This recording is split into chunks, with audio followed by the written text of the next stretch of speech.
To meet the diverse interests of stakeholders, more corporations are striving to enhance their environmental, social, and governance performance, also known as ESG. Good evening, everyone. I'm Pivy Quinones. I'll be discussing Chapter 4 of Frontiers in Social Innovation. The chapter is entitled Measuring Corporate Virtue and Vice. Here, the authors propose a comprehensive ESG reporting framework. Corporations are increasingly focused on enhancing their ESG performance. In 2020, one-third of professionally managed funds in the US were invested in ESG strategies. Stakeholders, including investors, employees, consumers, regulators, and those impacted by corporate activities, use ESG metrics to assess performance, influence behavior, and predict future outcomes. While financial metrics are standardized and comparable, ESG factors are varied and complex, leading to inconsistent ratings and debates about their correlation with financial returns. Adopting practices from financial reporting can improve ESG reporting quality.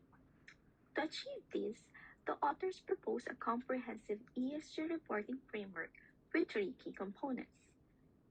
First is the limited metrics, focus on key environmental and social impacts. Second is standard setting body, develop and define metrics modeled on the Financial Accounting Standards Board or FASB. And lastly, reporting infrastructures to implement robust system for accurate, objective, and verifiable data collection and reporting. These elements aim to create a scalable, robust ESG reporting system that effectively captures companies' major environmental and social impacts. Part 1. Measuring Environment and Social Impact. Here we will examine the current state of ESG reporting and what a comprehensive system will look like. Current status of ESG reporting. ESG reporting is in an early developmental stage. Similar to the state of financial reporting in the early 20th century, Jill M. de Aquila outlined several challenges in the current state of sustainability reporting. These are listed below.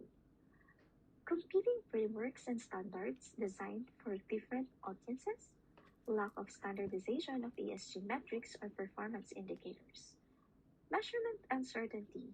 Many types of sustainability information cannot be accurately measured. Different definitions of materiality, complicated by evolving criteria related to sustainability.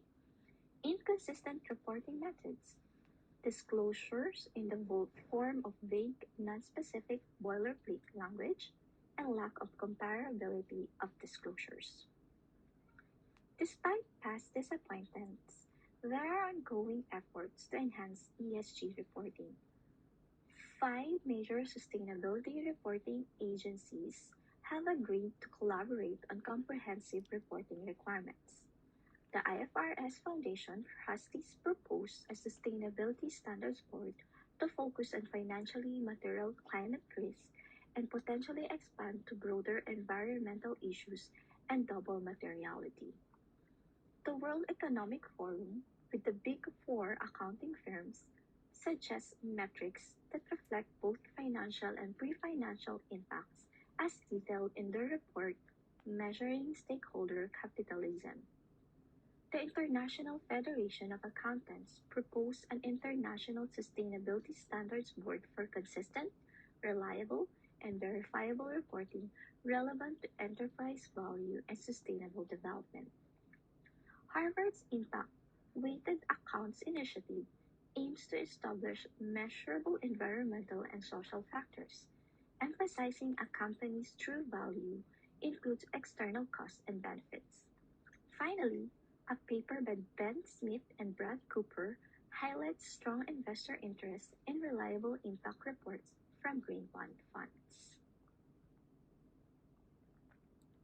To create a comprehensive social accounting framework, the following requirements should be met. Broad measurement of impacts.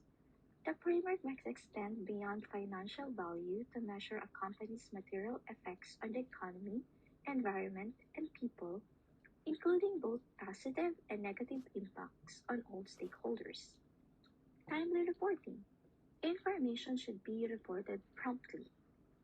Inclusive impact assessment. The framework should account for the impacts of the company's suppliers, consumers, and possibly competitors, covering Scope 1, 2, and 3 emissions for greenhouse gases.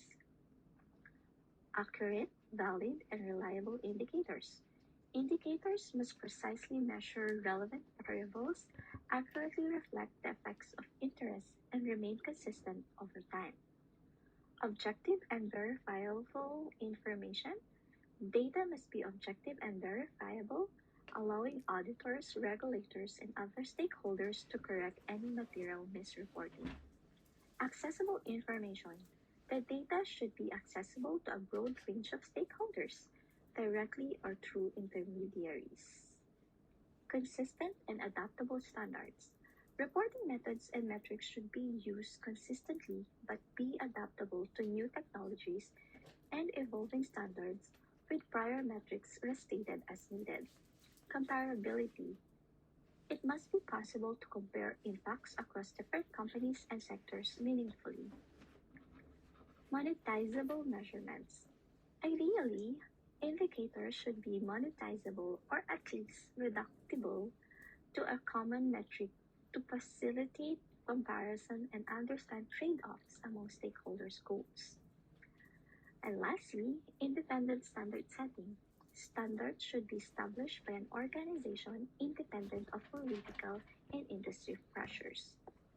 These elements aim to create a robust, adaptable, and comprehensive system for assessing and reporting a company's environmental and social impacts. Part 2. Examples of environmental and social standards. Organizations involved in ESG measurement can be categorized into three groups. First, indicator definers. These organizations, like the Global Reporting Initiative or GRI, identify relevant environmental and social indicators but do not prescribe specific behavior levels. Second, behavior prescribers. This group sets acceptable behavior standards and includes certifiers, sanctioners, certifiers with broad criteria. And lastly, rating services. Services like MSCI and Bloomberg provide ESG information to investors, primarily based on sustainability disclosures and other voluntary information from companies.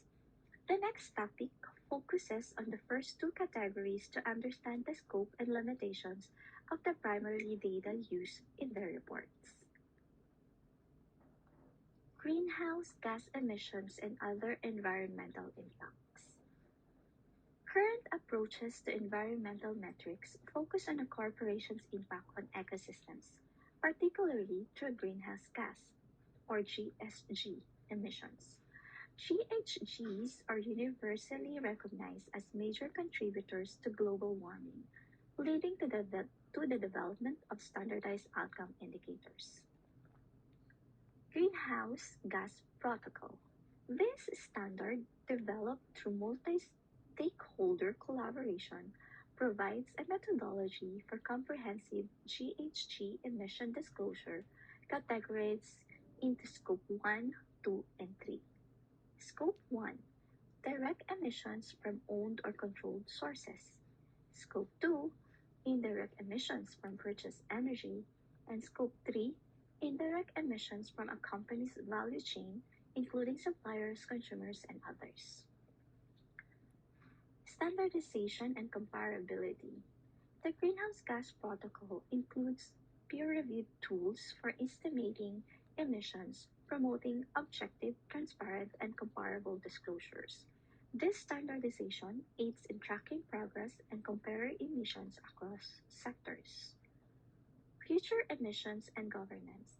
The Task Force on Climate-Related Financial Disclosures goes further by asking companies to disclose their plans and governance practices related to emissions, providing valuable predictive information information in four domains: governance, strategy, risk management, and metrics and targets. Context-dependent environmental impacts. While GHG emissions are straightforward to measure, other environmental impacts, such as water usage, are context-dependent and thus less objective and comparable.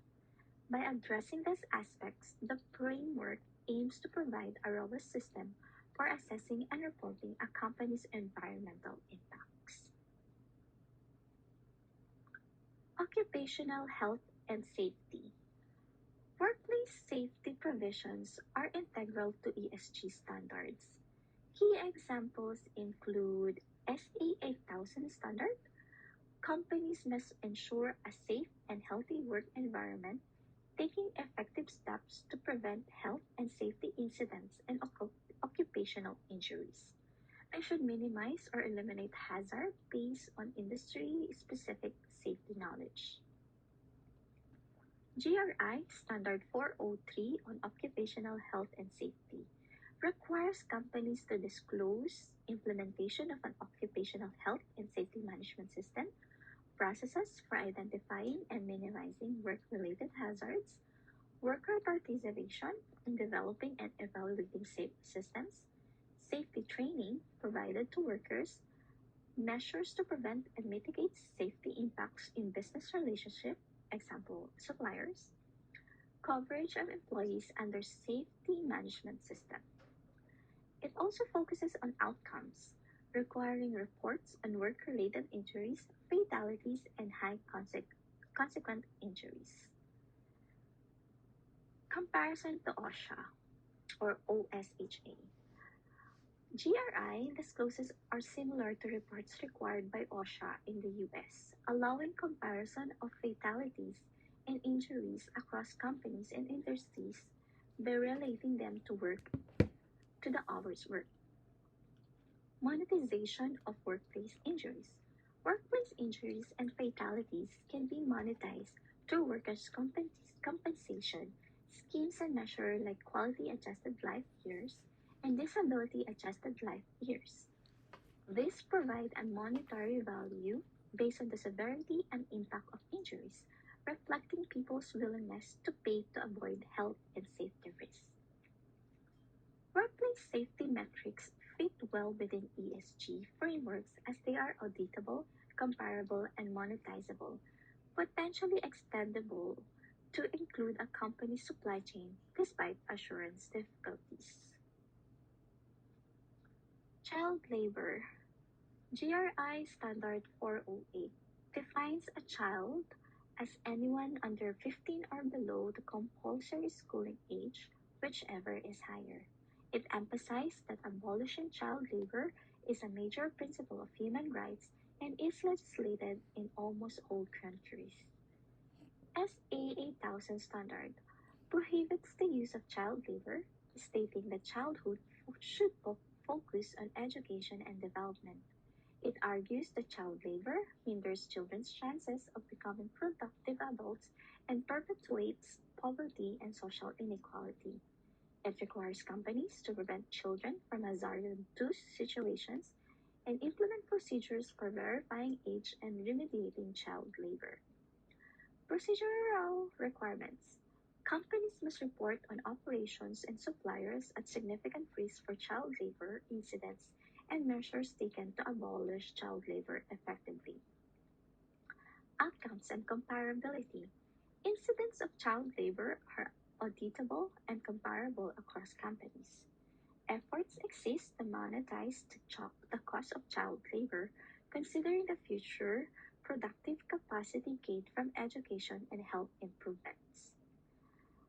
A 2004 ILO study estimated economic gains from eliminating child labor based on increased education and health.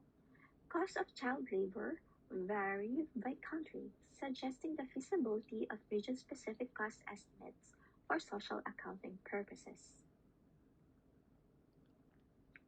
Discrimination and diversity. Accounting for discrimination is more complex than for workplace safety and child labor. GRI Standard 406 defines discrimination as treating people unequally based on merit, expecting organizations to avoid discrimination in all interactions, including with employees, customers, suppliers, and business partners. Companies must report incidents of discrimination defined as formal complaints or legal actions, along with their statuses and actions taken. However, the definition of discrimination varies by country, complicating consistent reporting. GRI Standard 406 Broad's definition of incidents may limit comparability due to differences in internal reporting processes among companies. A narrower definition, limited to confined legal cases, could improve comparability but miss many resolved through arbitration or settlements. Some discrimination violations are monetizable through compensatory damages, but outcomes often weakly correlate with the actual harm due to the intangible nature of discrimination and variability in legal resolutions. GRI Disclosure 405-1 requires reporting diversity metrics in governance and workforce, but provides limited information on inclusiveness. Assessing a company's diversity and inclusiveness requires deep industry understanding and cannot be easily determined even by adjudication. The author's hypothesis was that environmental standards would more likely meet effective ESG reporting criteria than social standards. However, this assumption was incorrect. While Scope 1 and 2 greenhouse gas emissions provide a precise benchmark, not all environmental standards meet this level of precision, whereas some social standards do. For standards meeting the criteria, key questions include how they will be created and updated, ensuring accurate reporting, the quality of internal processes for data gathering and analysis, and the ability of outsiders to verify the data accuracy. The focus now shifts to addressing these issues. Part 3. The need for a standard setting body. An effective ESG reporting framework must evolve and adapt continually. A standard setting body is essential to develop a comprehensive set of metrics and provide necessary updates. This body must be independent of political and financial pressures and ensure uniform and pervasive standards. The evolution of financial accounting provides insights into establishing such a body. After the 1929 stock market crash, the SEC was created with authority to set financial accounting standards. The SEC relied on the private sector to establish generally accepted accounting principles, leading to several iterations of standard setting bodies. Committee on Accounting Procedure, or CAP, from 1938 to 1959 was criticized for flexibility and lack of uniform standards. Accounting Principles Board, APB, between 1959 to 1973 included representatives from major accounting firms, which led to conflicts of interest and eventual loss of confidence. Financial Accounting Standards Board, or FASB, from 1973 to up to present, features full-time members, a large research staff, and financial independence, allowing it to set meaningful standards despite industry and political pressures. An ESG standard setter must similarly be financially independent, have significant research capacity, and include well-compensated board members representing diverse stakeholders. Despite the interest in common standards, there has been no significant movement to create such an independent body for ESG reporting. Part 4. The need for reporting infrastructure. Focusing solely on ESG reporting, standards, and the standard setting body is insufficient for producing high-quality metrics. Concurrent improvements are needed in both internal and external ESG reporting infrastructures. Internal reporting infrastructures involve the systems and internal controls companies use to produce accurate data. External reporting infrastructure encompasses the auditing and regulatory enforcement mechanism that verify the accuracy of the reports and correct any misreporting. Internal mechanism for ESG reporting. Importance of internal controls. So internal controls are essential for ensuring the accuracy of ESG data, similar to their role in financial reporting. They provide reasonable assurance through structured processes and procedures. Financial reporting examples. Financial reporting uses software and internal controls for accurate financial statements, separating record keeping and asset safeguarding duties. Most financial risk statements result from internal errors, not fraud, showing the need for strong internal controls. Large public companies are required to have separate audits for internal controls. ESG reporting needs. ESG reporting requires robust internal controls to maintain data accuracy. Without them, inconsistent measurement methods can lead to inaccurate data. Many companies currently lack sufficient internal control mechanism for ESG data. Case studies and challenges.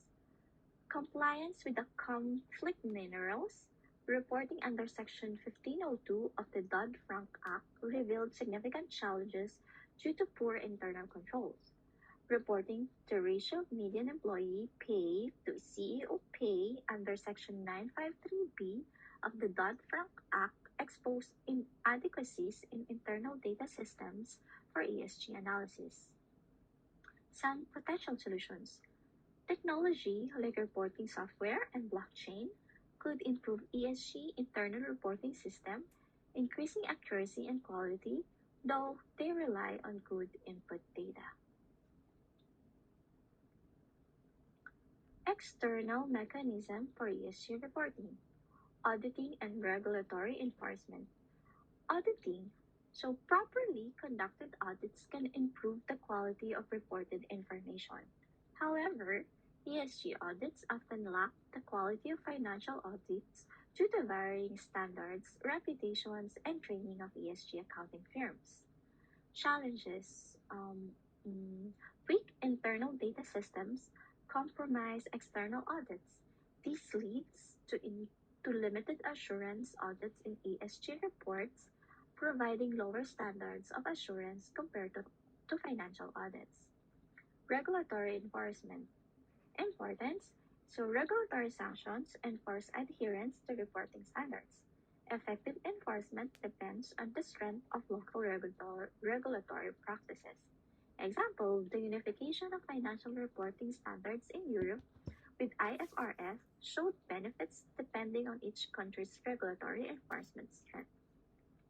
In the US context, the SEC leads public enforcement in financial reporting but lacks expertise in ESG areas. Coordination with agencies like EPA is necessary for effective ESG enforcement. Private litigation. So, as a potential tool, shareholders often sue managers after material accounting errors, incentivizing accuracy. However, the effectiveness of litigation in improving ESG reporting quality is uncertain. Emerging forces. So we have environmental activism. Shareholders increasingly pressure firms to improve their environmental impact, effectively reducing pollutants. Proxy advisors.